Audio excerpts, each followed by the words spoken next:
এ তালুকদার ভাই কি ধরা কে তোমার একটা জীবন বড় অভ্যাস আমি দেখলাম গো। ক্ষেত করো টিহি যে কোনো ফসল করো ঘাস ওয়ার পরে দে ইচ্ছা মতে পরে তুমি ক্ষেত বাসো, এটা কারণটা কি আমি একটু বুঝেছি।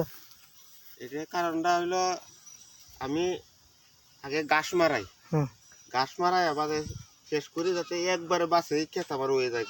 একবারে বাসা ক্ষেতের যে ফসল করো ফসল তো শেষ, কাম শেষ হয়ে রে ফসল হইলে হোক না হইলে নাই আমার কচু ক্ষেত যে লাগাইছো তো আছে কচু চারা। আর এটি যদি তুমি মনে করো এই আগে থেকে যদি বাঁচে তা হ্যাঁ সার টার দিতা তাহলে এই ক্ষেতটা কত সুন্দর হলো। হ্যাঁ লতা কচু না, লতা কচু আছে, লতাও তো ব্যস্ত আল্লাহ, কাঠ কচু আছে, লাল কচু যেটা কয়। তো এটি যদি আগে যদি ক্ষেতটা বাঁচে তা ক্ষেতটা সুন্দর হইতো। এরপরে তোমার এই কচু হয়ে যেত এতদিনে। কচু এর বুঝে হ্যাঁ আমার ঘাসের দরকার, আগে ঘাস মারাই, মারাই বাদে যদি ওই ফসল হইব নাহলে নাই, আমার দরকার নাই। তাহলে কচু না আই করতো তাও তো একটা ভালো আছিল। আর এই যে একটা জিনিস দেখাই, এই যে অনেকে আছে রাস্তা দিতে চায় না, ও রাস্তা দিলে বলি ক্ষেত নষ্ট হয়ে রে, ক্ষেত বড় হয়ে রে। এই যে হান দেখেন এই হলো রাস্তাটা, এই যে রাস্তাটা হইলো এইখান থেকে এই শুধু হইলো রাস্তাটা। আর এন থেকে আরও প্রায় 4 ফুট বরট করে দিয়েছে এমনি মাটি ফেলাইয়া। এখন যদি কই এলাজ ভাই ইন্দা একটু রাস্তাটা বাড়ান লাগবো, একটু জায়গা দেওয়ান লাগবো, তাহলে তো ডাইরেক্ট হইতো না, কাম হইতো না। হইব কি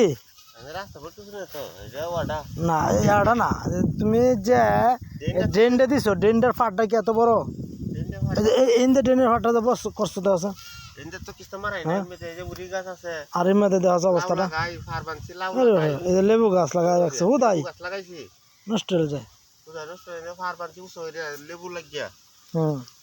লেবু গাছ কইতে একটা লেবু গাছ, তাও আবার এই একটা লেবু গাছ আবার এই যে লতা ফাতা দেয় লেবু গাছটা ঘুরে রাখছে, তাহলে কইতে লেবু রইব। আসলে তোমার হলো যেন এই ফস কৃষির মধ্যে মত নাই বেশ একটা। আবার লাউ কাঠটা আবার সুন্দর আছে গো তোমার গো, এই যে লাউ কাঠটা আবার সুন্দর দেওয়া। লাউ কাঠটা কাছে গেলা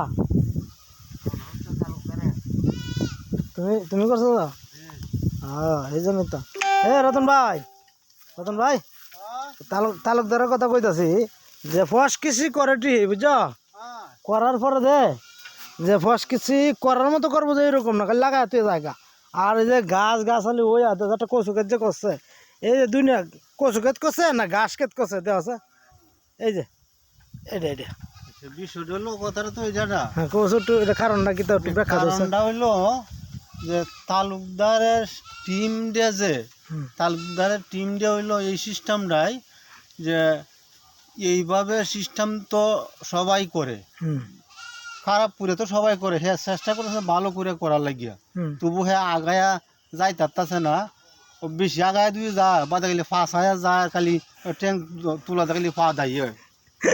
বিষয়টা হলো এলো এর সে আর কি করবো, চেষ্টা করতেছে অতি অধিকান্ত চেষ্টা করতেছে। আগে যদি জানতাম যে তালুকদার টিমের একটা ইউটিউব চ্যানেল খুলছে না, এই তালুকদার টিম ইউটিউব চ্যানেলটা তালুকদার লই আমি খুলতাম না। কারণ হলো তালুকদারের কাম কাজে এরকম, এই যেন এই গাছ যা হয়েছে কাটটার মতো ফসকেশের মতন এই তালুকদার টিমটা এইভাবেই ভিডিও করে না সারে না, তাহলে এই সাবস্ক্রাইবে কেমনে পারবো আর এই কেমনে তোমার ভিউ হইব হ্যাঁ হইব। তালুকদার টিম নাম দেয়া তুমি ইউটিউব চ্যানেল খুলে কোনো কামে নাই।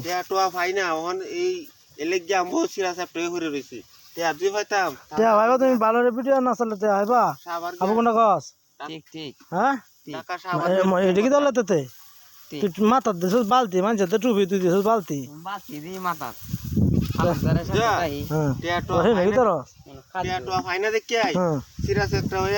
ভিডিও করি আর দুটি টেটো ভাইতাম ঢাকা গেলাম সাভার গেলাম গুলশান গেলাম ভিডিও করি আনলাম শোনো যে কোনো কাজ করার মতো করলে যে কোনো কাজে সাকসেসফুল হওয়া যায়, এই কথাটা সবসময় মাথায় রাখবা।